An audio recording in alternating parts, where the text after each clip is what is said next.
আসসালামু আলাইকুম। কেমন আছেন সবাই? আশা করছি আল্লাহর অশেষ রহমতে আপনারা সবাই ভালো আছেন, সুস্থ আছেন। আলহামদুলিল্লাহ, আমরাও ভালো আছি। কয়েকদিন পর আবার নতুন একটি ভিডিও নিয়ে আসলাম আপনাদের মাঝে। এই যে এই অবস্থা, একদিন ভিডিও শেয়ার করি, তা 3-4 দিন ভিডিওর আর কোনো খবর থাকে না।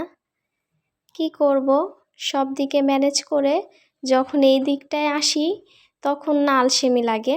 যাই হোক, আলসেমিটাকে বাদ দিতে হবে, দিয়ে এই কাজটাও ঠিক মতো করতে হবে সংসারের কাজের পাশাপাশি। এইখানে হচ্ছে ডাল ধুয়ে ডাল বসিয়েছি, আমি ডাল রান্না করব। আর ওই গরুর ফ্যাপসা, যাই হোক ফ্যাপসাই তো বলে এটাকে, তো নিয়ে এসেছিলো। এগুলো আমি ভালো করে পরিষ্কার করে যে কেটে নিয়েছি। এতগুলি তো একবারে রান্না করব না, আমি কিছুটা রেখে দিচ্ছি আর দুপুরের জন্য কিছুটা রান্না করব। চুলায় রান্না বসিয়েছি, ঘরে একটু আসছিলাম, এসে দেখি টুকু এখানে বসে আছে। আসলে প্রায় মাঝে মধ্যে একটু পর এসে আমি ওর সাথে একটু গল্প করি, কথা বলি, ওকে একটু আদর করি। আমার কাছে না ভালো লাগে, মানে বিরক্ত হচ্ছে কিন্তু টুকু। আমি বারবার ওকে ধরছিলাম আর ও বারবার মুখ সরিয়ে ফেলছিল। রান্না চুলায় এদিকে একটু শসা কেটে নিব। শসাটা আমি ছুলে নিচ্ছি, নিয়ে আমি শসা কেটে নিব। আর দুপুরের রান্না তো প্রায় শেষ, আর বাকি কাজগুলিও আমি করে নিয়েছি এই ফাঁকে। রান্না বসিয়ে চুলার পাড়ে যদি বসে থাকি তাহলে তো সময় আর বসে থাকে না, সময় তো আরও দ্রুত চলে যায়।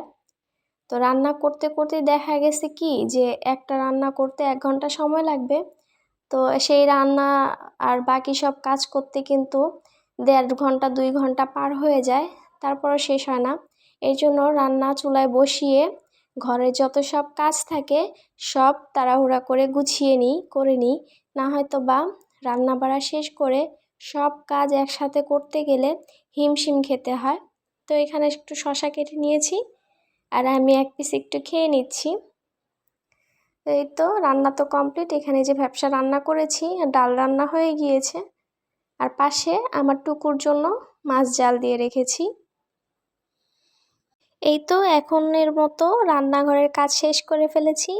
এরপরেই তো রাহিয়াকে খেতে দিচ্ছি। একটু শুটকিও রান্না করেছিলাম, গত ভিডিওতে শেয়ার করেছিলাম আপনাদের সাথে। রাহিয়ার বাবা অনেকগুলি শুটকি নিয়ে এসেছে, আর তাদের বাবা মেয়ের তো শুটকি অনেক অনেক পছন্দ।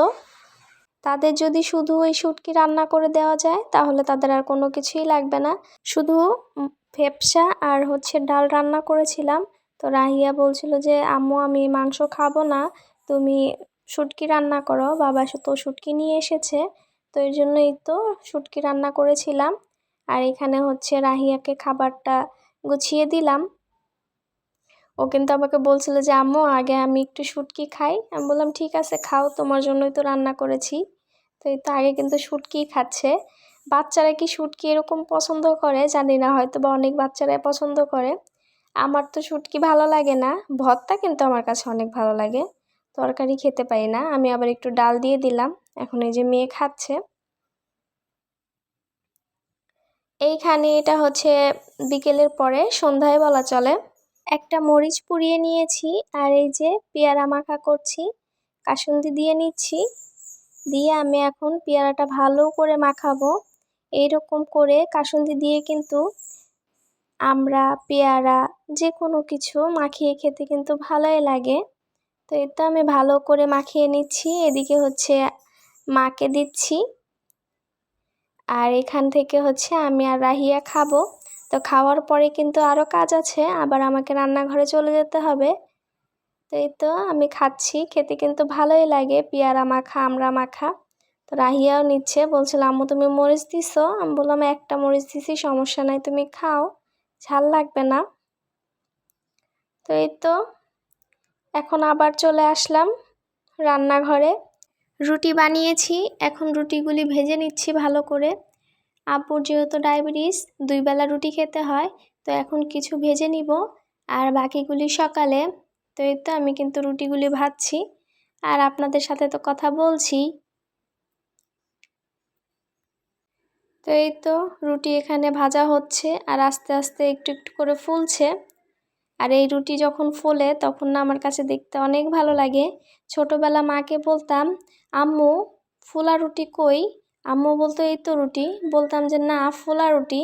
তো ফোলা রুটি মানে হচ্ছে আমি যখন দেখতাম রুটিগুলি একদম ফুলে থাকতো, তো আমি তখন ভাবতাম, যখন আর কি অতটা বুঝতাম না ছোটোবেলা, তো আমি ভাবতাম যে ওই রুটিগুলো ওরকম ফুলেই থাকবে। তো আসলে তো তা হয় না, ফোলা থাকে ভাজার সময়, একটু পরে কিন্তু আবার একদম নর্মাল হয়ে যায়। তো সেটা তো আর বুঝতাম না, আমি আম্মুকে বলতাম ফোলা রুটি কই। তো এই হচ্ছে অবস্থা। যাই হোক, আজকে আমি আপনাদের কাছ থেকে এখানেই বিদায় নিয়ে নিচ্ছি। সবাই ভালো থাকবেন, সুস্থ থাকবেন। আপনাদের সাথে পরবর্তী ভিডিওতে দেখা হবে। আল্লাহ হাফেজ। আসসালামু আলাইকুম।